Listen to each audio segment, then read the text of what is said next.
Salve nerds, galera, no vídeo de hoje Shumatsu no Valkyrie estreando mais uma playlist aqui no canal, que no caso é a versão de teorias, dúvidas e curiosidades do Shumatsu no Valkyrie, tá? As mesmas regras lá do One Piece estão valendo aqui, então se você tem alguma teoria, dúvida ou curiosidade queira que eu fale aqui no vídeo, vocês comentem aí, tá? E também, se quiserem, podem comentar lá no Discord, tem uma aba lá só pra isso também, tá?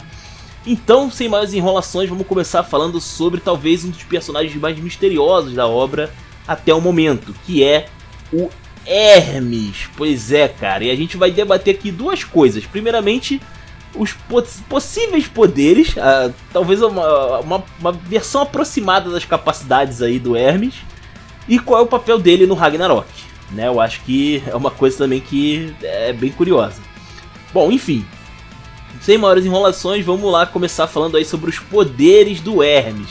Ele é um personagem que ele passa muito batido, até porque ele tem uma função meio que de serviçal. Ele aparenta pelo menos ter essa função de serviçal de Zeus, né? Mas a realidade, cara, é que ele também parece ser extremamente poderoso e assim, tá nas entrelinhas, tá em meros detalhes que ele foi deixando ao longo da obra, tá? A primeira coisa em relação a ele, que deflagra que ele tem muito poder escondido, é uma cena logo no início do Shumatsu no Valkyrie, mais especificamente no capítulo 4, onde ele explica para os Zeus sobre o Volund, né? Onde ele fala que as Valkyrias podem se conectar com os humanos e formar assim armas mágicas e tal, e ele pega uma boneca e ele distorce essa boneca como se ela fosse a Valkyria se tornando uma arma, né? Então ele tem a capacidade de fazer essa espécie de distorção, pelo menos com objetos inanimados. A gente não sabe se ele pode fazer isso, por exemplo, com pessoas, né? Com outros seres. Se for extremamente quebrado, né? Mas enfim, por enquanto não parece tão importante assim, tá bom? E também tem uma outra noção também, uma outra... Cara, isso aqui, se você fala que o cara não é poderoso depois disso aqui, no mínimo você vai falar que tem algo estranho, tem algo realmente escondido aqui. Porque é o seguinte, lá no capítulo 9, a gente vê o Zeus, né, tentando acertar o Adão com uma técnica, que é o punho capaz de ultrapassar o tempo. Ele simplesmente corre na direção do Adão e conforme ele vai dar o golpe, meio que pra ele o tempo para. Só ele tá se mexendo, de tão rápido que ele tá. E o Adão consegue copiar essa técnica, logo ele também consegue se mexer, enquanto tá tudo parado. Ninguém viu o soco sendo dado, sacou? Depois, quando a gente vê que o Adão acertou o Zeus, a gente vê uma descrição da cena feita pelo próprio Hermes. Ou seja, ele dá a entender de que ele viu a cena, sacou? E ele é questionado pelo Ares, que é o deus da guerra. E, assim, quando o Ares confronta ele a respeito, né, ele fica até nervoso, tá me dizendo que você viu uma coisa que nem eu consegui? Tá de sacanagem, sendo que eu sou mais velho que você? E aí o Hermes ele fala que só sentiu ter visto, ou seja, ele tenta meio que tirar o dele da reta, sabe?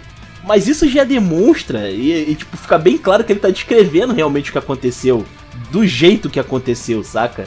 Então isso demonstra já que ele tem um potencial absurdo aqui, cara. Não é pouca bosta, tá ligado? Ninguém viu o que aconteceu, só ele. Que isso, cara, é muito esquisito, tá ligado? Pelo menos aparentemente.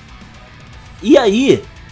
isso já demonstra que ele é muito poderoso. A gente não sabe ainda o quanto, a gente não sabe exatamente o limite desse poder, mas já fica aqui, então vai considerado que ele é alguém realmente fora da curva, tá? E também ele tem alguma coisa escondida que é o que a gente vai falar agora. Qual é o real, vamos dizer assim, qual é o real lado dele nessa história toda do Ragnarok? Porque o que a gente sabe sobre o Hermes?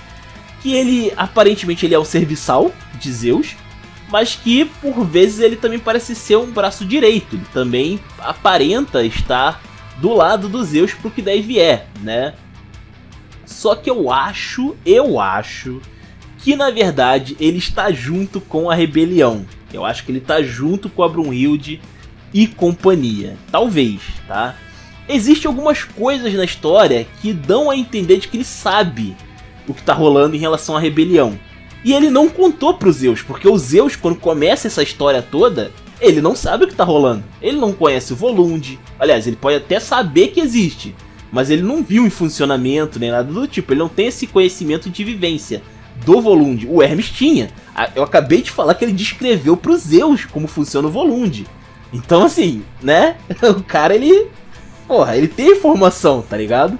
Uma outra coisa também que corrobora pra isso é que o Hermes é um agente do caos. E existe uma grande prova disso quando a gente vê a luta entre o Poseidon e o Kojiro. Porque nessa história a gente conhece o Adamas, que era o 13º deus do Olimpo, que morreu nas mãos do Poseidon porque tentou fazer uma espécie de rebelião contra Zeus, né? E o Poseidon achou que ele era indigno de ser um deus e acabou matando o cara quando ele veio pra cima dele. Só que, olha só que interessante essa notícia. Primeiramente, se você voltar um pouquinho na história, tá no capítulo 15 inclusive, o Hermes fala para o... aliás, o Adamas fala para o Poseidon que ele chamou o Hermes pro lado dele. Ou seja, o Hermes fazia parte da rebelião do Adamas, pelo menos do ponto de vista do próprio Adamas, ok? Além disso, ele tinha parte do conselho de Zeus do lado dele, fora que ele também soltou as criaturas do Tártaro, né, para ajudar nesse confronto contra os Zeus. Só que aí depois que ele morre, a gente descobre que o Hermes estava naquela sala.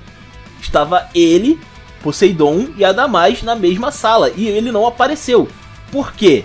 Porque na verdade, a gente descobre logo depois o Ares falando que ele lembra de ter ouvido um rumor de que havia um traidor entre os deuses do Olimpo. Quem fez esse rumor foi o próprio Hermes. Ou seja, o cara é um agente duplo. Isso já tá, tipo, mais do que óbvio. O cara é um agente duplo. Claro, pode ser que ele tenha feito esse papel meramente porque ele estava do lado dos Zeus. Ele achava que Zeus era mais digno, né, de comandar os deuses do Olimpo. Então, ele meio que jogou de mutreta e fez essa mutreta pro Adamas.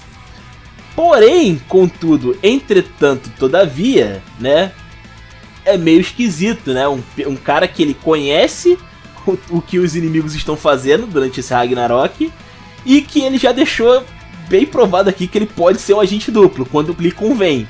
Quer dizer, tem alguma coisa errada nessa história? Claro, com certeza. Tem alguma coisa estranha aí, né?